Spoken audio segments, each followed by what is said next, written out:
Igan, patay ang isang babae sa Cebu City matapos martilyuhin sa ulo at saksakin ang kanyang dating nobyo.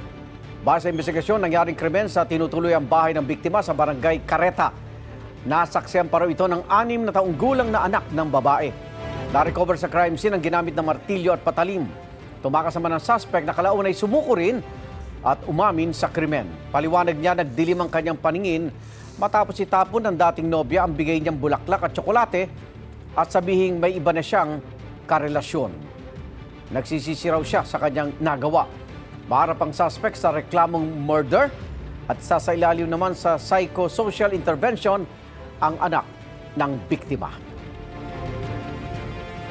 Igan, mauna ka sa mga balita, mag-subscribe na sa GMA Integrated News sa YouTube para sa iba't ibang ulat sa ating bansa.